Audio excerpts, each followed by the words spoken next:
Hi, everybody. I'm Alex Pault, and I'd like to welcome you to another episode of Talking Timepieces, where we talk about watch collecting and horology. Today, I wanted to talk about, why we collect watches and especially the aspects of the kinds of watch we would keep in our collection or the kinds of watches that we would want as our grail pieces or the kind of watches that we would move on or the kinds of watches that we would stop collecting for because we have reached nirvana, which is actually freedom from want. Now, when we talk about, because the reason I'm saying why we collect watches because once you have to define why you collect before you can start uh, looking into subcategories like watches that you feel are at the edge of your reach or watches that are for daily wear or watches that would make you, like I said, want to stop collecting. And I think it's interesting that these terms that are used, grail watch and exit watch, for example, are relatively flexible because I've heard grail watch just simply mean a really nice watch that you want. And I've heard grail mean what I think it means, and that's a watch that you may attain, but you may never get to because of either cost or obscurity or whatever. Because case in point, I recently was able to get my hands on a mission to the moon swatch.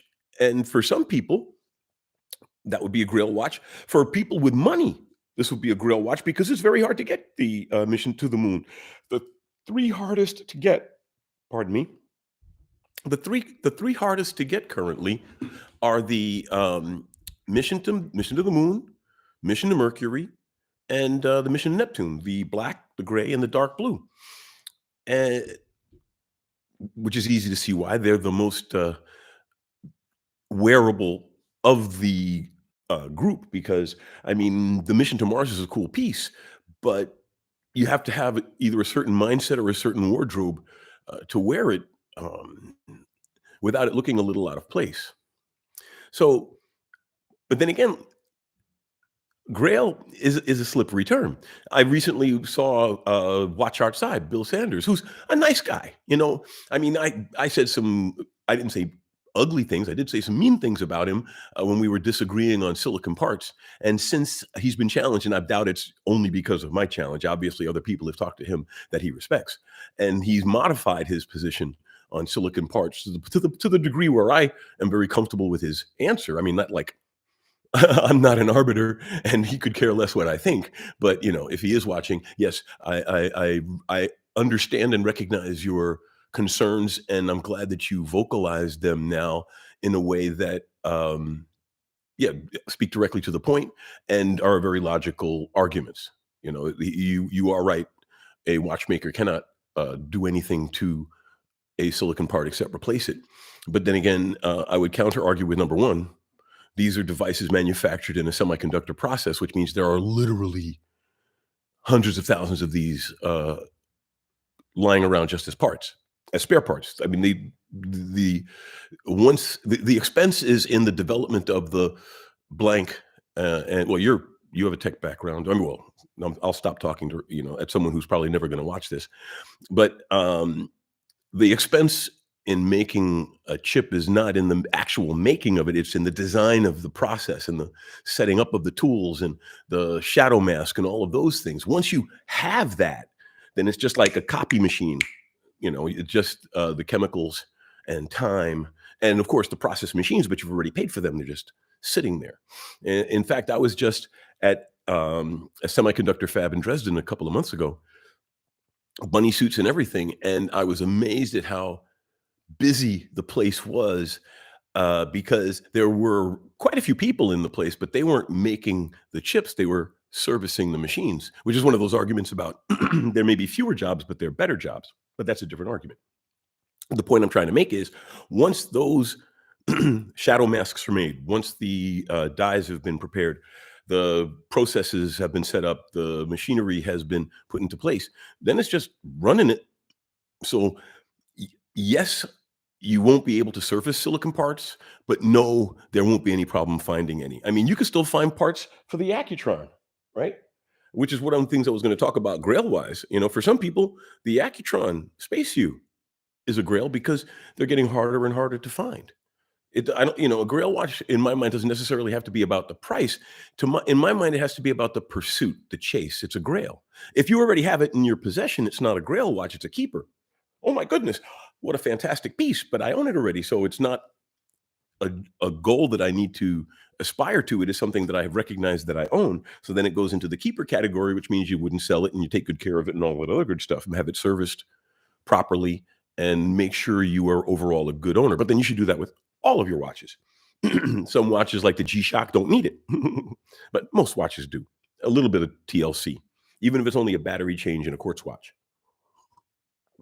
If anyone's noticed, I've cut significantly back on my beer consumption because of uric acid concerns, and I'm getting to be old, I guess. But so a Grail could just be a difficult to obtain watch, or it could be one that is financially unobtainable, or it could be a little bit of both. My grill, I actually had a grill when I first started collecting. Well, I mean, I started collecting when I was a child, but I mean, when I first started building a collection, when I started owning more than one nice piece. Um, the Grail in my mind at that time was the Zenith El Primero Chronomaster.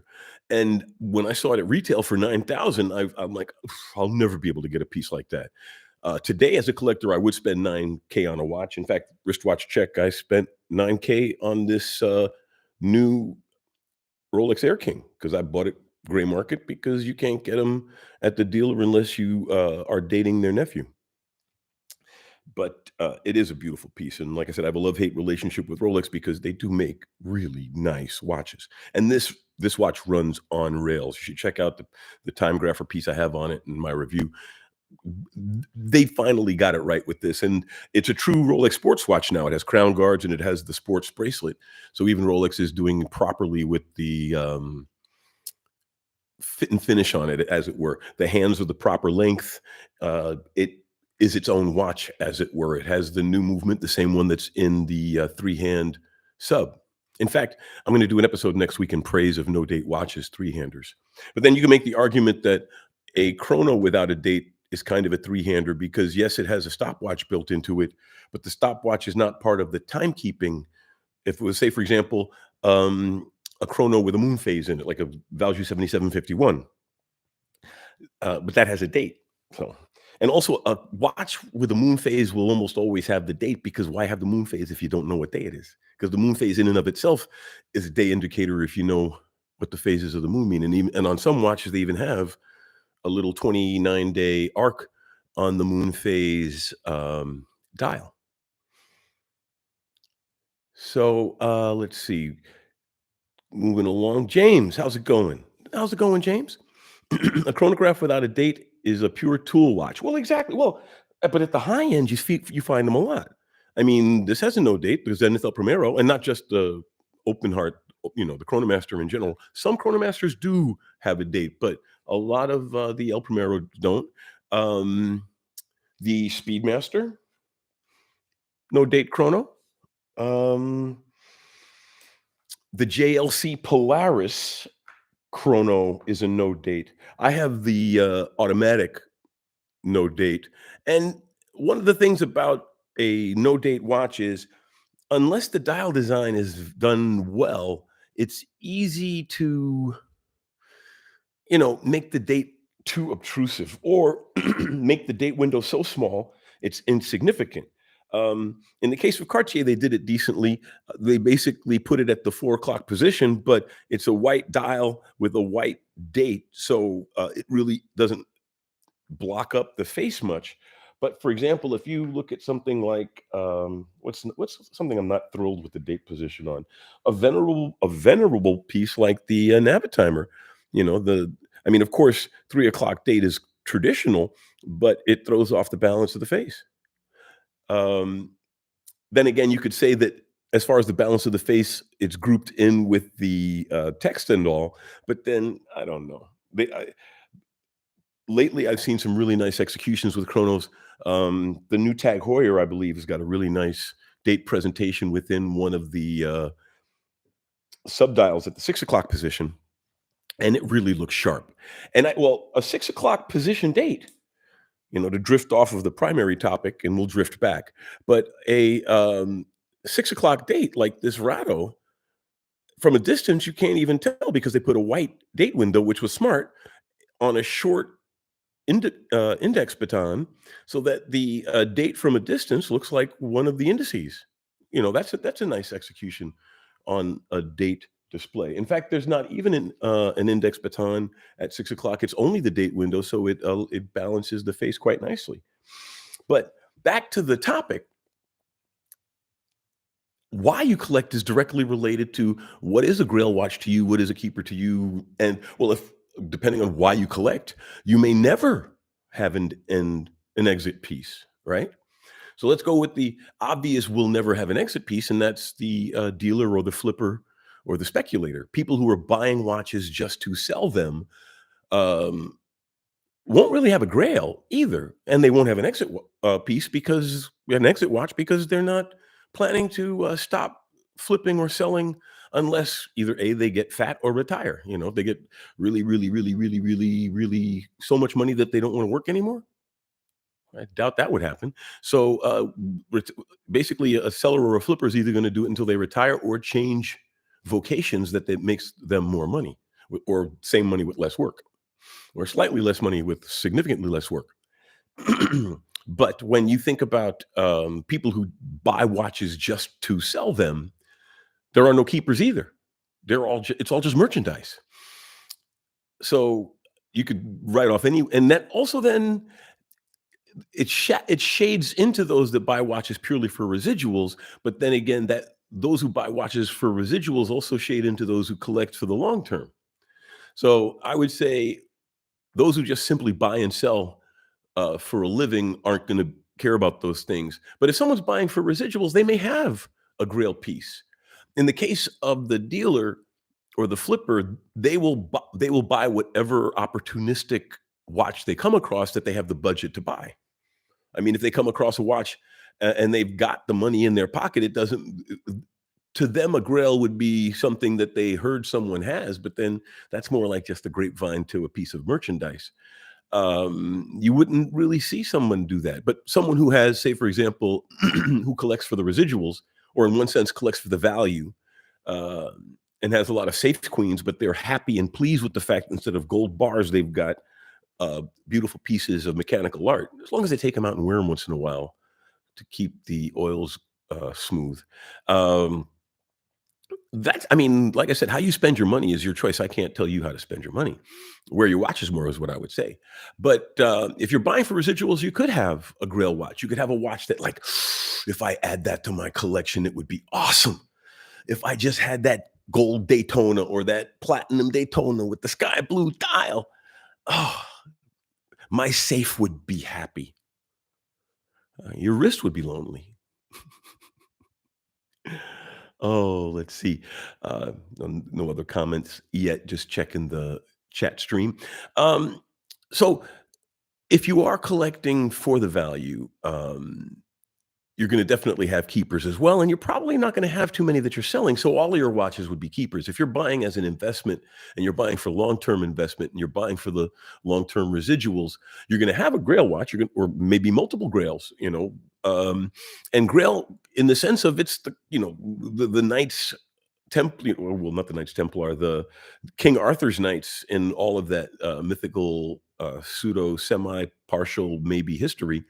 Uh, Searched and searched and searched for the Holy Grail and never found it, right? Or I think, was it Percival or somebody might have found it, but I forget, which is canon, the movies or the book, or the ancient writings. But a Grail is supposed to be something that is a difficult thing to achieve. In my case, it took over 5 years of collecting, moving over a lot of watches around, and also to getting to the point where I was comfortable spending that kind of money on a watch. And I lucked out. I got this one for like 5.5, which is still a lot of money if you think about it, but not the retail shelf price of 9 plus, which I think it's even more now depending on the model you get because of course watch prices have been creeping upward and I was talking about that in the last live stream. And in my mind, some of it is of course profit taking, but like especially in the case of JLC, they completely underscored the issue. They just added 40% to everything to migrate their brand higher in the hierarchy of luxury items. So I think a lot of these price increases, especially in the cases like Omega and some of the others. I mean, some of it is to the fact that it probably costs a little bit more to make some of those technologies that they're putting into these watches, but some of it is also they see what's going on in the gray market. They know what can be achieved at the retail point, and also if you mark it up more, gives the dealers maybe a little more wiggle room if they do decide to haggle and knock you back 5 to 15 to I once got 30% off at retail. If you're lucky and time it well too, because you should buy towards the end of the month when they're getting close to their quota and they might be short by just that one watch, and so they'll take that hit on your watch just to make sure they get over the quota for the month. So, go shopping on like the 27th of February, 28th if it's a work day. And you might get lucky. You might get very lucky. Because February, reason I say February, it's a short month, so they have fewer days to make their nut, as it were. But I mean, that's my advice. And like I said, I'm just a collector. I'm not some kind of watch guru. I'm just a daytime tech journalist that uses his camera equipment and and his vague skills at writing to create this show. Because I don't actually write a script. I pick a topic and some talking points and I run with it. But that's because I'm so passionate about the subject. I'm just a collector, and I'm really very, very happy and pleased that you all share my love with me and create this community. Because without you all asking questions, offering ideas for other episodes, talking about these subjects, I'm just a guy talking to the walls. So that's why I appreciate your mails. I always answer everyone's comments on all of the pages. At the minimum, I'll give you a upvote and a heart if it's something I really vibe with. But for the most part, I always try to answer every comment that's on every video. And I've got almost 400 now up. I've gotten to the point now where we're getting about 1,000 views a day on the channel on all of the content. We're really starting to move along, and it's all because of you all, right? I mean, I wouldn't do it. I couldn't do any of it without you. So thank you. James, buying a Rolex at an AD is what my late father wanted me. Oh, RIP. Late father wanted me to see me do so that it is an emotional Grail watch. Well, see, and not only exactly, it represents a lot of things to you. It's not just an expensive, shiny thing. And in the case of a Rolex at an AD, that is a very difficult to achieve goal. So, in the purest sense of the definition of Grail, that watch qualifies. But as I've said before, I'm no arbiter, but I'll applaud from the sidelines and say, well done, sir. JB, how's it going? Started seriously collecting with an Alpinist. Alpinist makes some nice pieces. Seiko, the Alpinist is it's one of the classic pieces that it's not about how much that piece costs, what it represents, it's how it's presented, it's well made, it's finished well, it's got a interesting dial presentation, it's got an internal compass bezel instead of timing bezel, really emphasizing the adventure aspect of the Alpinist. And basically, all you do is you point the hour hand at the sun and bisect the angle to 12, and that's south in the northern hemisphere. And if you're in the southern hemisphere, vice versa. Um, and that's why there's a compass rosette in the inner bezel. So you get your rough idea, or depending on how good your eye is, a good idea of where south is, and then you rotate the bezel, and so that way you can at least take reasonable degree markings that you can use on a map. But then again, that's why you have a piece. I should have grabbed it out of the box, like my Zin compass, because it's got a real compass underneath the watch face. You slide it away, and there's a compass under there. So it's always nice to get a fun piece. That's why you should always have a collection, even if it's only a couple of pieces. And it doesn't have to be expensive; just different styles, different presentation, something you can enjoy. I mean, I was very lucky. I was in Amsterdam for the Things conference, the LoRaWAN Wireless Internet of Things conference in Amsterdam just a couple of weeks ago, and I was in the Amsterdam Swatch store, and I just asked, and they said, all we have is X, Y, and Z. And then they noticed that there was a mission to the moon in the back of that closet. And they said, oh, and a mission to moon. I said, I'll take it. And so I paid the 260 euro retail for it. I'm not going to sell it. As you see, I have it on a you can't see it from here what brand, but this is a Bark and Jack. It's like a very nice satiny. The gray's a little darker than I like, but I think that's because of the press. They wanted it to be a little bit of a darker gray, and it works. That dark gray stripe works really well with the mission to the moon. And I'm going to do a little, I don't know, 5-minute video on comparing this directly with the real Speedy, because a lot of people say that the mission to the moon, a lot of people buy it because it looks like a Speedy. I mean, they all kind of look like a Speedy, but the mission to the moon doesn't really look like a Speedy. You can't mistake that gray for steel. If they made a gray ceramic, if there was a gray side to the moon, they do have a black ceramic, so I can understand the people who were upset at the mission to Mercury stepping on the dark side of the moon, Apollo 8 watch. Although it's a little bit harder with that one because of the way it has the textured face. But then some of the newer dark side of the moons with the black ceramic case that just have the gray, flat gray dial, you could, at a distance, mistake them. But the other big tell is the totalizers, the subdials, are not in a straight line. They're equidistant from each other. So once you get within 5 feet of the watch, you're going to know that it's not a real Speedmaster. You would know that it's a real moon swatch, and this is a popular color, so that's a flex in that sense. But and as I said, because it's a rare color, for example, for some people, the mission to Mercury could be a Grail, a 260 euro Grail, because good luck finding one. I still see people in front of Swatch store in Frankfurt on a Saturday waiting just to get the colors they like. So, finish what you were JB wrote. First Grail was the SMP Diver 300 meter, then Explorer. Exit piece will be the BLRO. Okay, you want the Batman. If I can get a mortgage for one. Well, but then again, I know that's another thing I wanted to pick at, because I guess I've picked enough on smearing the term Grail to mean any reasonably desirable watch. Um, but and I'll talk a little bit more about the types of collectors and what those terms would shift. But yeah, I'm not a big believer in the term exit watch anymore. I used to think you could have an exit watch, and I picked up one that I thought to myself, "Wow, this could be my exit watch because this is an awesome piece." And that's the Mont Blanc Nicholas Rusek Chrono GMT, because you should check out. I have a quick close up on it. I haven't done a review on it yet, but I love it. I put it on a rubber, as you see, to make it a little sportier, because on the alligator it's very dressy. But it is a full-blown travel GMT with a vertical clutch column wheel mono pusher chronograph with 44 jewels. And Nicholas Rusek invented, it's a homage watch to the man who invented the stopwatch.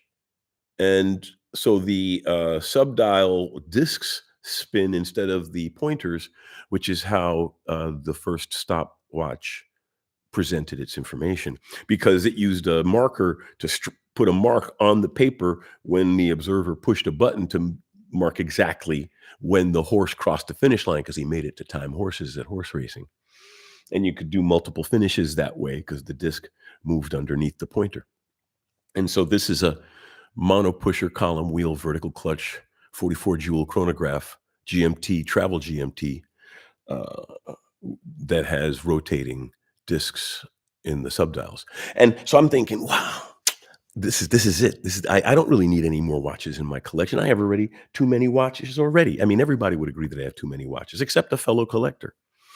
And then they would give me advice ranging from sell everything and buy one piece to get XYZ piece, and I'll be happier.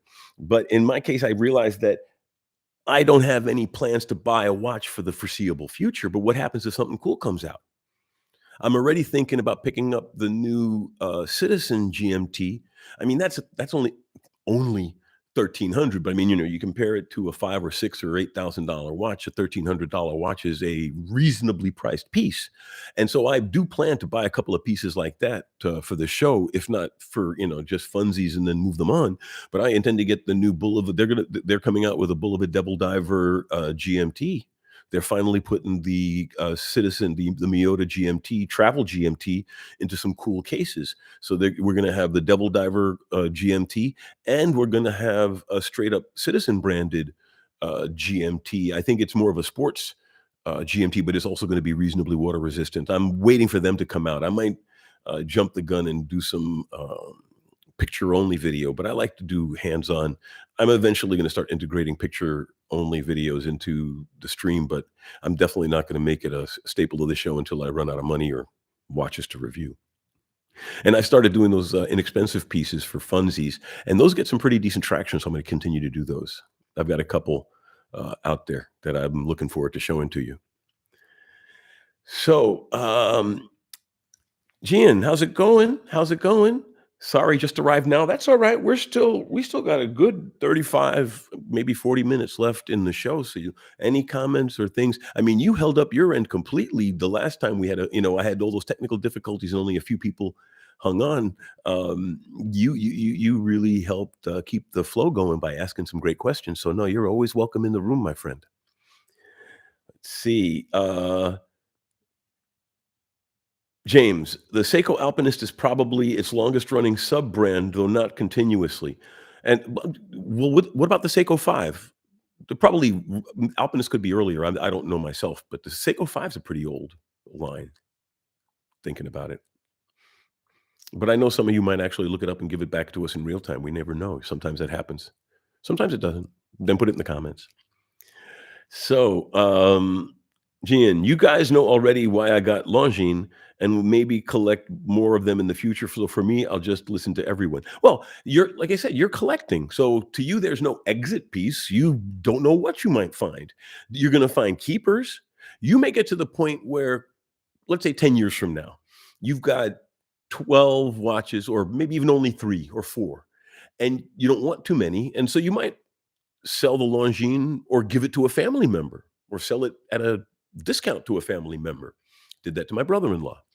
With my Tag Heuer, I kind of miss it a little. The open heart GMT Chrono Carrera 2 Tag Heuer, beautiful piece. And I had bought the rubber strap for it to go up with the metal, but I sold it to him at a good price. But then, it's in the family at least. Some descendant of the Paltz will get it. But collecting is a journey, right? I haven't seen the end of my journey. I thought that a watch like this could end the journey, the Nicholas Rusek, and it is a beautiful piece, and it does have everything. Well, I shouldn't say everything I want in a watch, but I do love chronos and I do love GMTs. Trouble is, if it had a moon phase, it would be a pretty busy damn watch. It's already pretty damn busy because I currently do not have a moon phase. I sold my Longines moon phase chrono, and I'm holding out for a used JLC master chrono. I mean, a master calendar moon phase. But since JLC prices have just gone up so steeply, unless they get kicked around by the gray market, like the Nicholas Rusek, I mean, I paid less, but these you can get one of these for about $4,500, but they retailed originally for almost $11,000.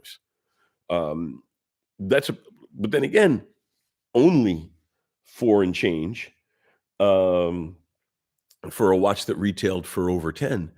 But 4 and change is still a lot of money, but falling from 10 to 4 is a big fall for a watch. Imagine having paid retail for it.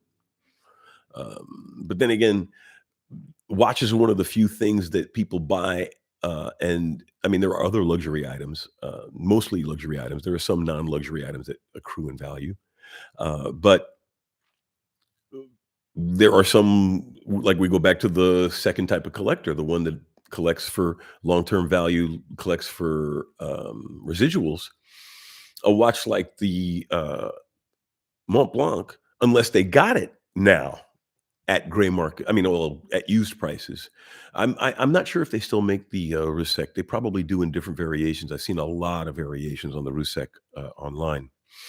But I don't know what is gonna come out that I might want, and even if I just buy watches for the show to share with you, I'm still buying watches, right? So, for me, exit watch is a really slippery term. I guess the day before I go into the retirement home, I sell all my pieces and keep one or something. That would be my exit piece because it's probably the one they're gonna pry off of my dead body in the hospital bed, but, I can't see being a collector and stopping. I used to think that maybe there'd be a, watch, and then I guess you'd be then like a spectator. You go, you watch the news, you read the mags, you go to the shows, but you don't buy anything. I don't think you could have that much willpower over time if you really care about the art. You'd wind up buying something just because it just blew you away.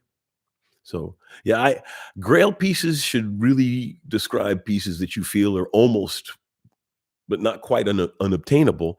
And I think the term exit piece should be quietly retired.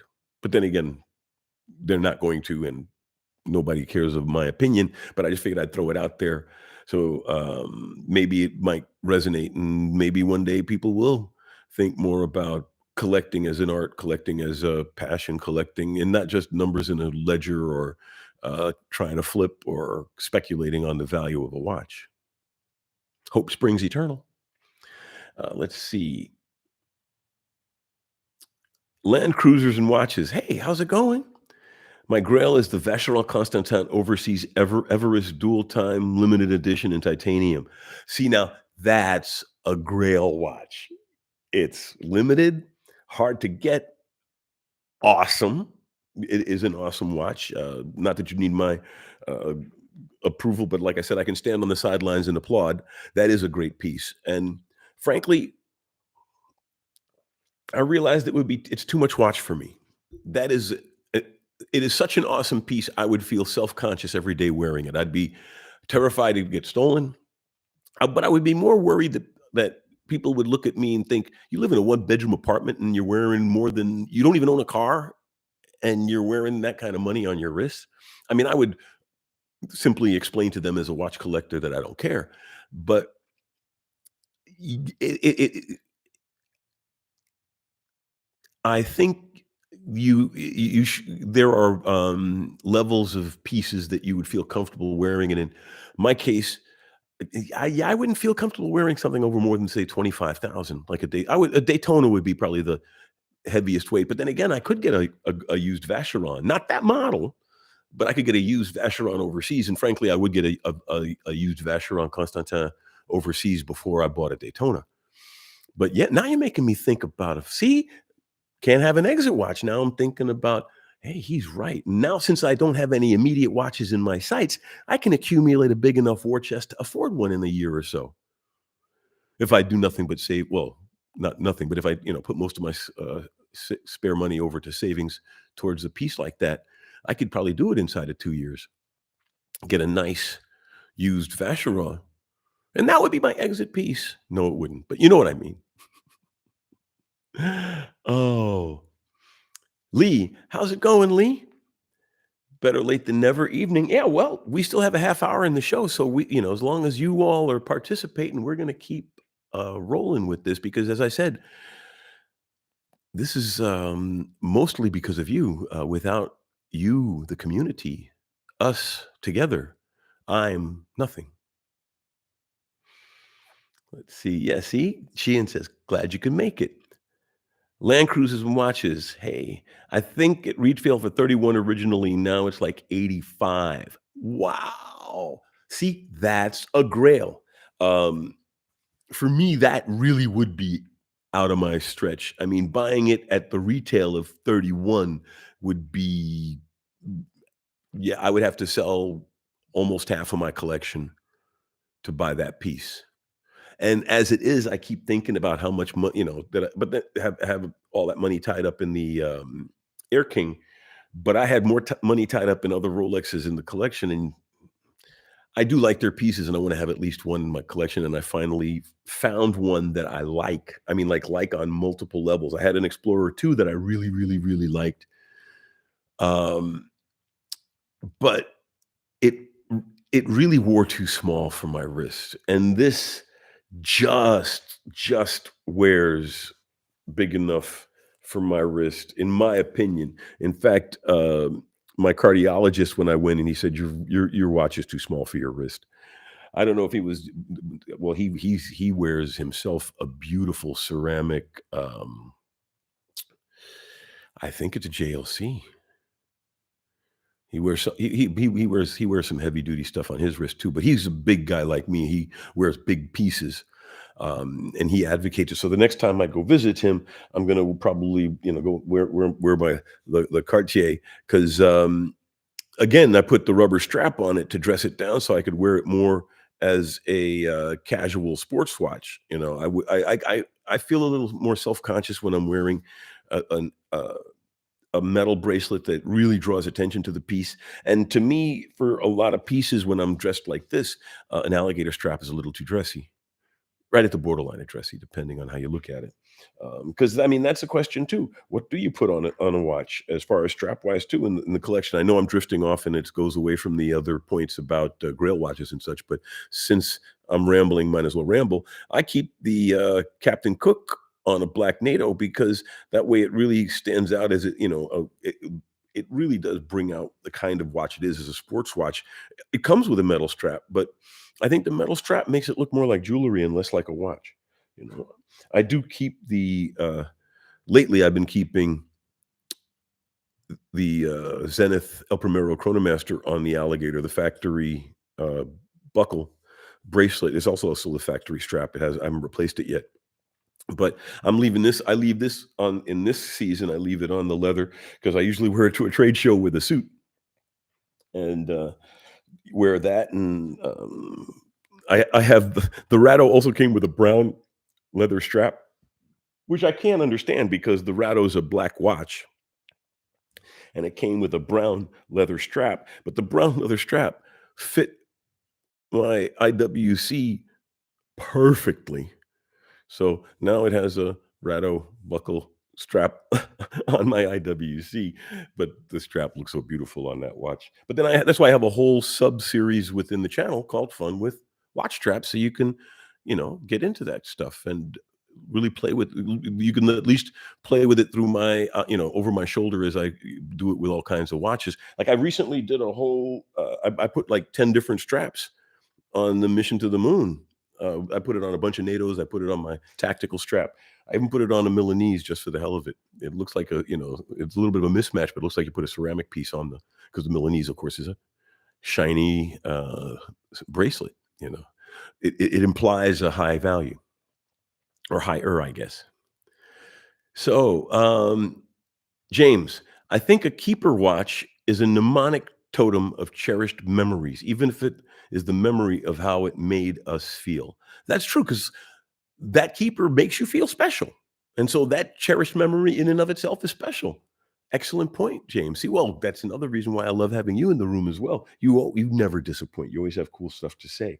Um, like this one, I'm really stoked about this Nicholas Rusek because, well, as a collector, it really and it's an homage watch to the man who invented the stopwatch and of course I shouldn't say of course, but he made the first chronograph as well, and he was watchmaker to Louis the 16th and 17th, if I'm not mistaken. He was also a very, very shrewd business person and got and lobbied and leveraged his way into getting several royal appointments for watchmaking and chronographers and the like.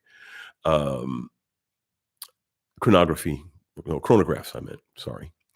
Um, Trying to remember, so I'm misspeaking while I'm digging through my memory banks. The computer's glitching a little bit. Um, he developed the first stopwatch, and then he developed the first clock with a stopwatch in it, a chronograph. And then he got these commissions for chronometers to the royal court and wound up getting involved in a lot of things at the higher court levels because, of course, he really did make a lot of clocks at the end for the king and stables and various military places and all kinds of stuff. So Nicholas Rusek was a true watchmaker, business person. I mean, you could almost say he was Rolex before Rolex, but branding was different in those days, right? And but his name carries on. So let's see. Lee, would you look to consolidate a lot of the collection if looking at a Grail exit watch, or would it be just the last big money spend to add to the collection? Well, but then if I sold most of the collection to add to the collection, then, well, in one sense, I would be enhancing the value of the collection. And frankly, there is one watch out there that it'd probably be best as a trade because the watch itself sells used for about 75,000 and my collection at best appraisal is worth about that much. So it would probably have to be a swap because if I sold my collection, I could probably realize maybe 60. Which means I'd have to tack on another 15 to buy this, and only have one watch in my collection. But then again, the watch that I would do it for is the Gerard Perregaux uh, constant force escapement system with the silicon blade spring technology, which is awesome horology. And, I encourage you to look up the video. There's a very short, 2-minute video on how they did the escapement, because essentially the escapement is like if you take a credit card and you flex it and it snaps back and forth, that silicon blade in the escapement, the mainspring just drives the mechanism that stimulates that spring, and the snap of the spring is what drives the movement. And so since the snap of that, just like you're snapping the credit card, since that snap is the same every time you release the spring, no matter how low the mainspring gets, since it's driving the mechanism that snaps the spring, the escapement always gets the same force, no matter how low the main barrel winds down. Hence the reason they call it the constant force escapement. There are a lot of mechanisms to create a constant force. Well, a remontoir isn't really giving you constant force, it's giving you better force because it's using a smaller spring driven by the larger spring.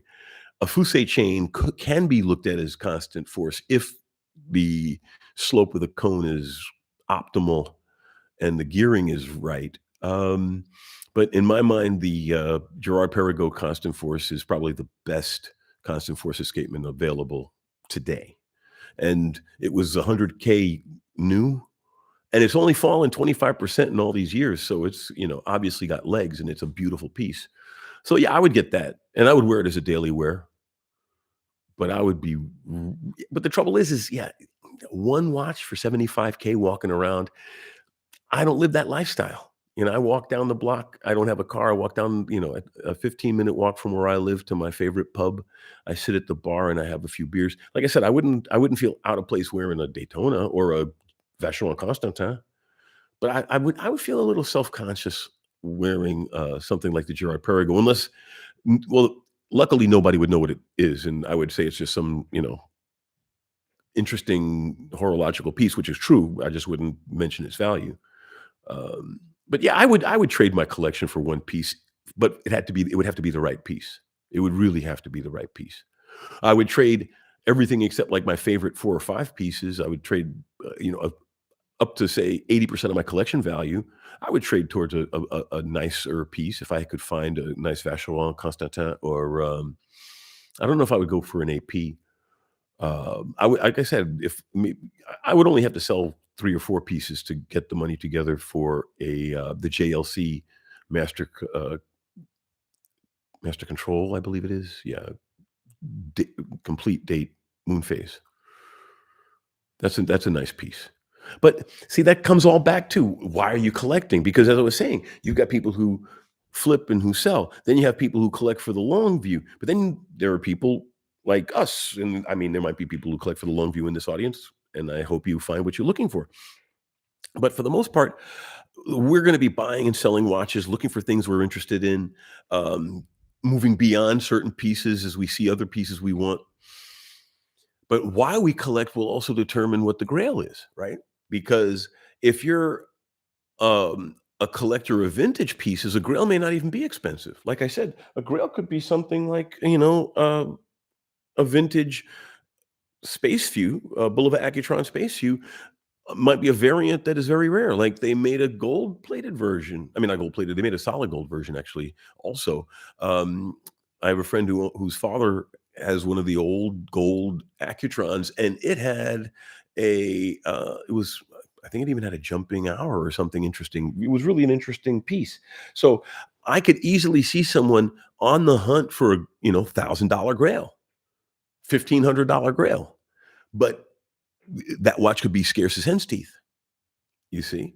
But then again, you could be a collector who wants just whatever is really hot in the market right now. And so you might be flipping watches not because you're trying to make money on them, but because you always want to have the in watch. So you're one of the people who did stand in line to get the mission to the moon or the mission to Mercury, not because you wanted to flip it, at least not right away. You want to enjoy it until the fad passes or until you get tired of it and then move it on. Um, but the fad watch, it might turn out to be something really expensive, Tiffany Patek. If you've got that kind of money, there are people who do. They just go out and buy one if they can. Then, but see, at that point, it becomes less of a grail, right? Because if you are Kanye, right? Yeah, you probably can get any watch you want. It's so you don't. So to you, a grail might be the one piece that three other rappers want. Then it's not really a grail. It's more of a target of competition between collectors. So yeah, it is a slippery term. But yeah, like to me, I think it's more about the difficulty in acquiring not as much as the cost of acquiring, but what effort do you have to put in to it to acquire it? And then let's look at a couple more of these comments. Land Cruisers and watches. Explorer 2 42 millimeter. Great watches on my list. Cannot do the 40 millimeter Rolexes. Find them too small. Like I said, see, this is a 41 supposedly, I believe it is, or a 40, and this is just big enough for my 8.5 inch wrist. Can't do the 40, and I can recognize that. Find them too small as I prefer bigger watches. Exactly. Well, then that's over in there. The Nomos. Get the Neomatic, the Nomos 42 millimeter Neomatic, because the face is so huge. It fills the case. It wears really. It doesn't wear huge, but it wears big. It wears visible. Reminds you of the old like that Messerschmitt 65 millimeter piece I have. But, there's all okay, finish this one. Find them too small as I prefer bigger watches. Had a Daytona, lasted 1 week due to size. The Panerai 683 42 millimeter on the wrist right now. Well, if you like big pieces, then, get thee to a Breitling celery because this is, I believe, the 44. Yeah, I believe this is the 44, and it is gorgeous. Wears nice and big and chunky, and it looks all tooly with the slide rule on it. And this is the GMT, so it's got a little extra hand. And this is a really nice piece. This is one of my keepers. See, this would be one piece that I will probably never sell because it is just too awesomely good, right? I might even sell the Air King because I like it, but I don't love it. I think it's a really nice piece, but I'm not in love with it. But I'm in love with this piece, I'm in love with this one.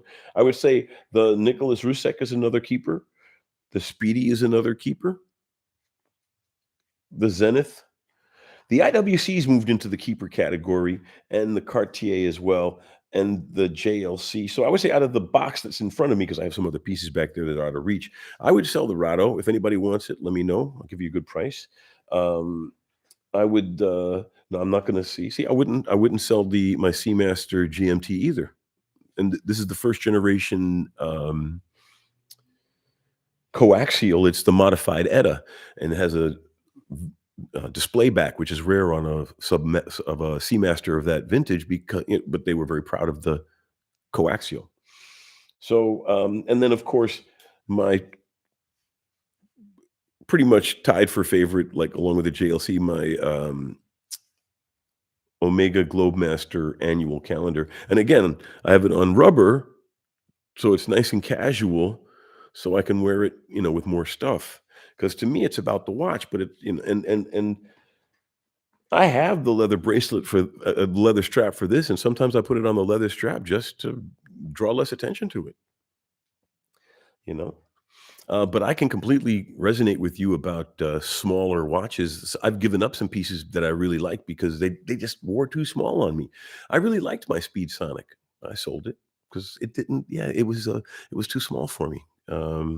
It didn't look right on my wrist, and I recognize in the old-timey days, people liked small watches, and they were showing, size and precision and all that other good stuff, but, I think also in a modern world where watches are no longer a mainstay, but are a fashion accessory, larger is natural because you want people to notice your fashion accessory, style accessory, technical accessory, statement of your taste in the way you like your time presented, however you want to present it to the world. But you are presenting it to the world, it's strapped to your body.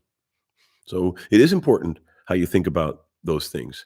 So if you're collecting because you like interesting technologies, interesting horology that you can afford in a reasonable price points, like I like to consider myself a complication, not a box checker because I have several GMT chronos. So it's not like I need a GMT chrono, but I've got the Navitimer GMT chrono and I've got the Nicholas Rusek. Well, the Seamaster is a diver chrono. I mean, a diver GMT, but I have several GMTs.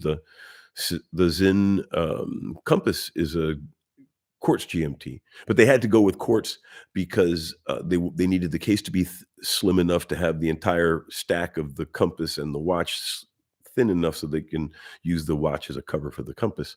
So I can forgive them for not putting a mechanical movement in that piece, and that's a GMT. So I love GMTs, love chronos. I love my Globemaster annual calendar. The only pieces I have that are uncomplicated are the ones that are, pretty high horology, like my, JLC Polaris automatic and my, Rolex Air King.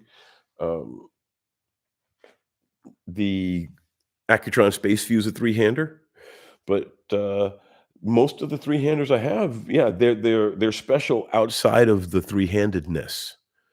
Um And that's the kind of collector I am. So for me, the chrono the Zenith El Primero Chronomaster Open Heart was a grail because it represented in that time, and it still to a degree represents everything about watch collecting and horology to me.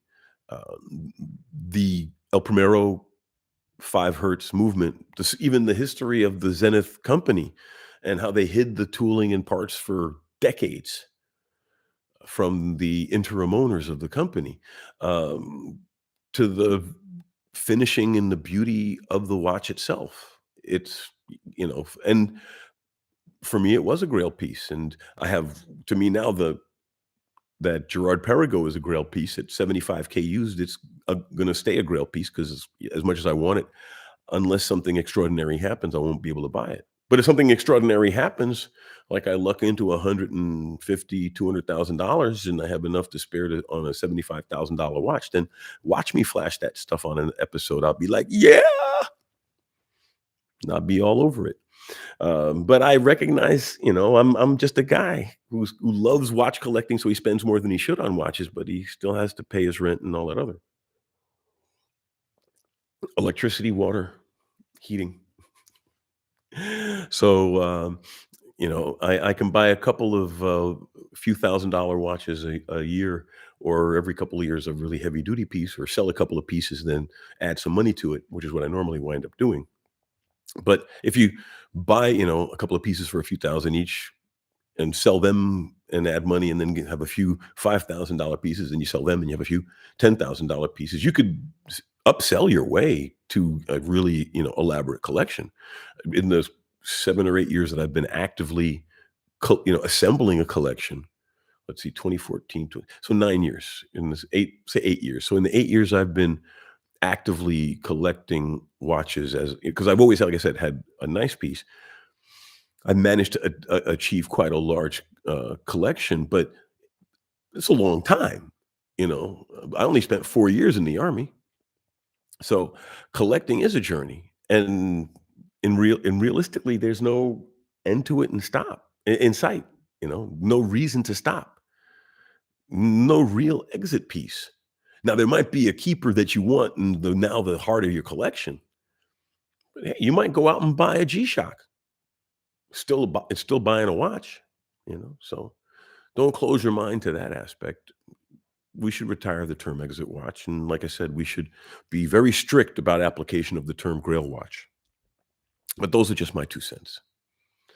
Let's see. James, at Land Cruises and Watches, I think my keepers can stay in my collection after my exit watch.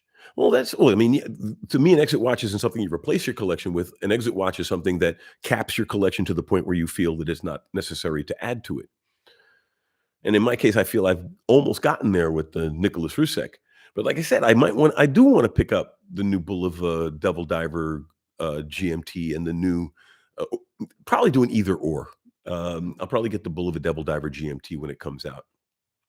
And I'll probably add that to my collection as an inexpensive travel beater GMT because it'd be waterproof and a GMT piece, a true travel GMT with that Miyota movement in it.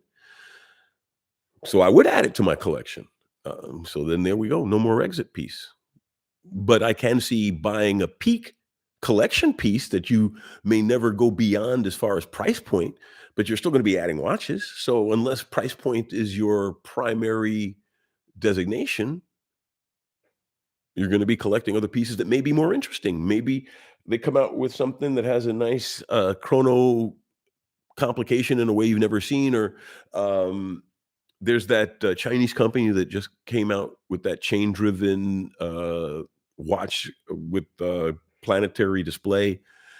I mean, 13,000 for a Chinese watch, but they're swinging for the bleachers. They really did put the work into the piece. It's worth that money. It's probably worth more because of every other Swiss watch or European-made watch that has any one of the complications in this piece would cost 50 to $150,000. It's like the Sega Design Blue Planet. Once you stop making fake pieces, I mean, China makes iPhones, Apple Watches. They're known to make cheap crap because when they make stuff that nobody's sponsoring, they make cheap crap. But if there's money behind it, they can make some of the most accurate, precise, and well finished products on the market. And they're finally starting to do that with watches, which is really cool and interesting. Let's see. JB, I thought I bought a Volmer mesh bracelet on a Stabe clasp recently, and definitely a game changer for comfort and style.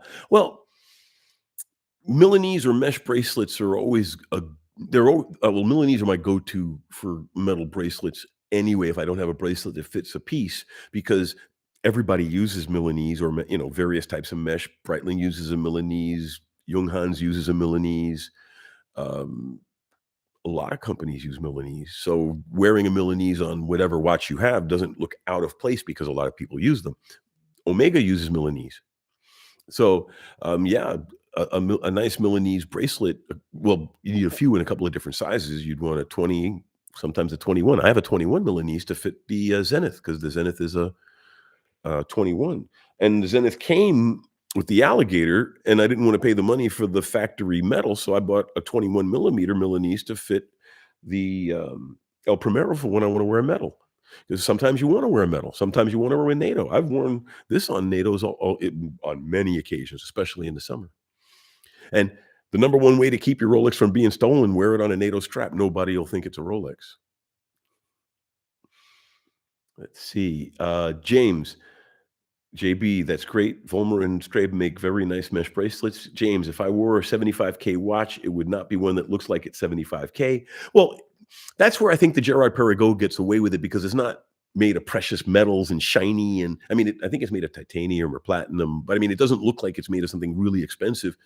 The only way you could recognize that it's expensive is if you know what it's doing inside the case. So it would pass that test. You could get away with just saying it's a quirky horological piece.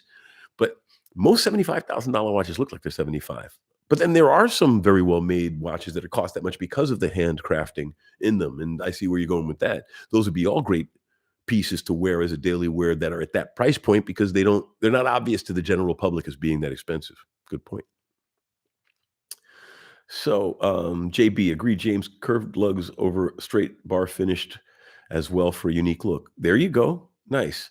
JB, Alex, do you have any favorite pistachio dial watches?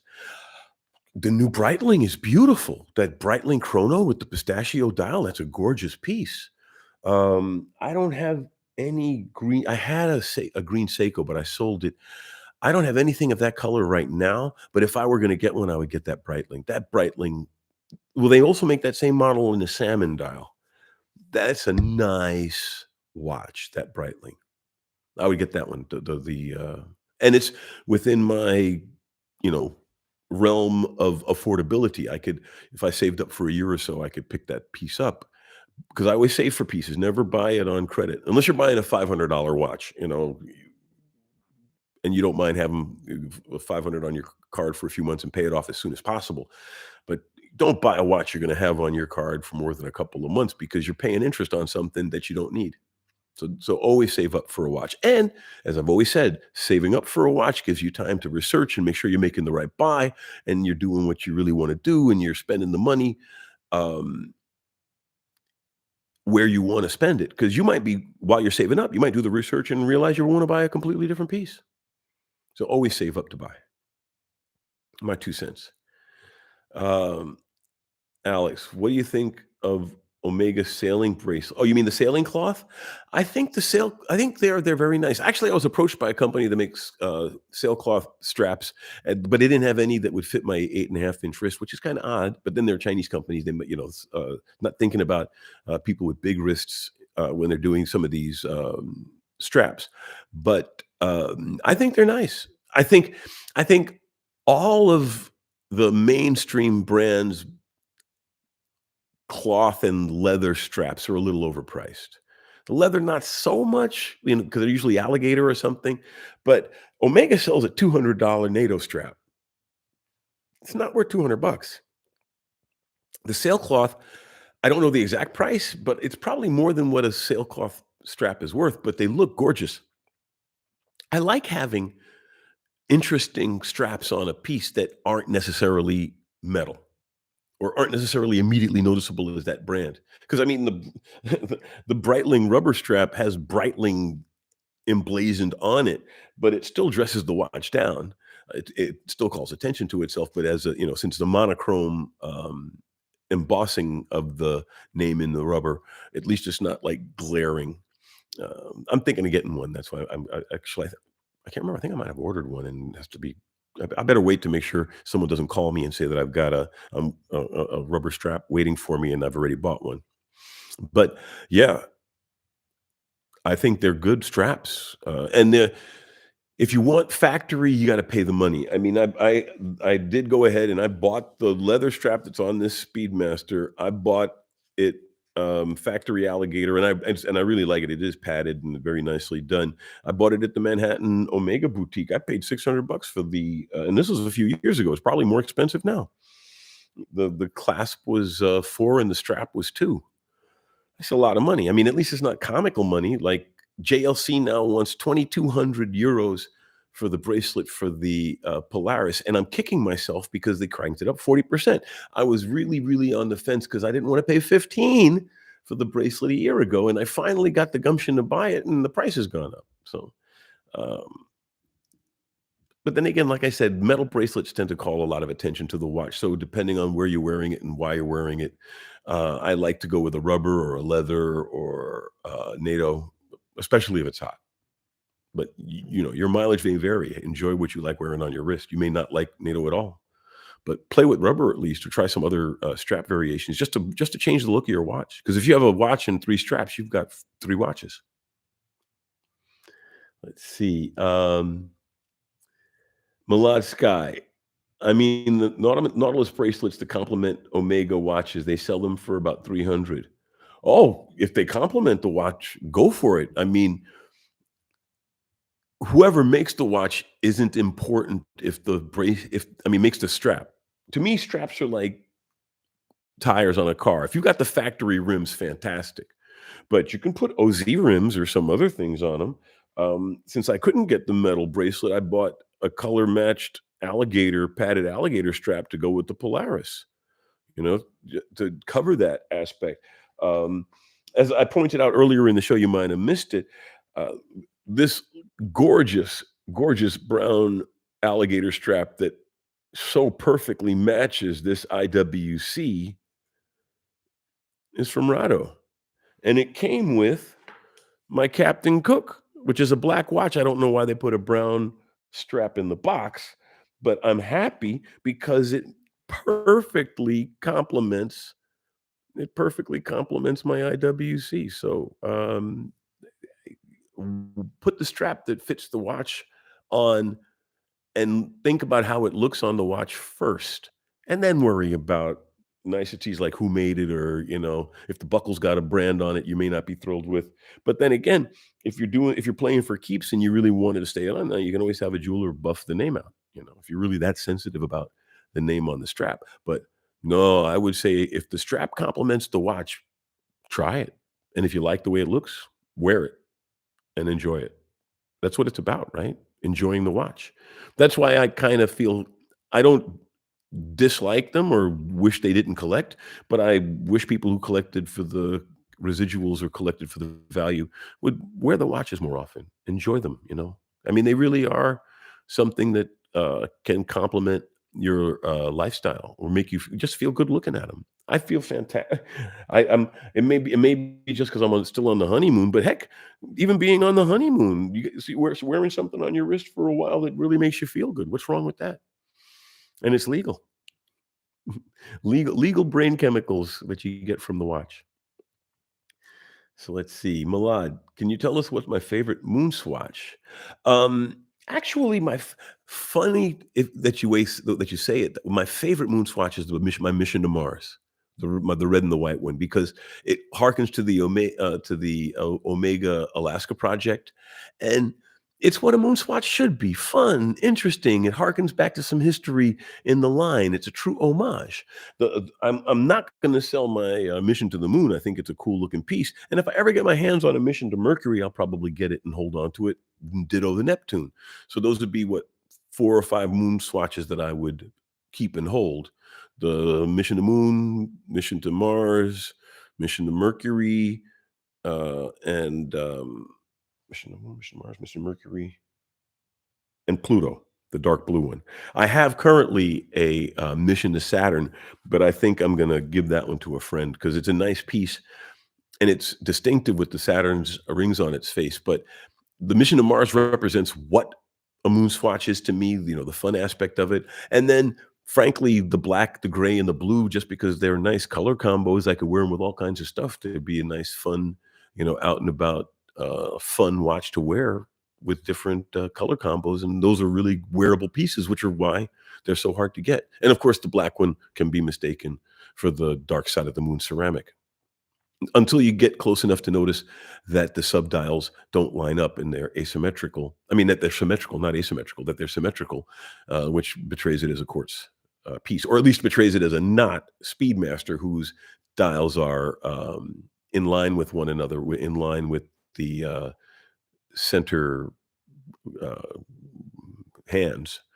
And yeah, you can tell the moment you get closer that that black moon swatch is not a dark side of the moon Speedmaster. But like I said, that's why I'm going to do probably this week. I'll just do like a little quick 5-minute episode where I compare the mission to the moon to the man in the moon Speedmaster. And this is a Hesselite too, so they have almost identical crystals. But I'll do an episode where I talk about that you really can't play off that this is a real Speedmaster. You're basically flexing the fact that if you're buying it for the flex, you're flexing the fact that you managed to get a rare moon swatch. But to me, I like it because it's very wearable. It's the gray. You can wear it with anything. It's a really cool piece, and it's a strap monster. You should check out the strap episode I did on it. So we all collect for different reasons, and so because of the different ways we collect, it changes what a Grail is, for people, or what a keeper is for people. And I don't think there is really such a thing as an exit watch. Let's see. What's my favorite moon swatch? Okay, I'm in right on that. Wear the watch that compliments you. Exactly. Sammy Jones, how's it going? I'll let you be the last question because we're running a little long, but I love it when we're running hot, and I don't want to run too long, but I'll talk a little bit about best moon phase, and then we'll close out. As I was saying, I really, really like the JLC Master Control calendar moon phase. That's my. If I was going to say I had a current Grail, that would be my current Grail. But then that's like even used as 10K worth of watch, if I'm not mistaken. I would want to buy a piece like that at retail also because if there's ever a problem, I have somebody to yell at, or buy it used from a reputable dealer that have somebody I can go back and yell at. So I would say the JLC.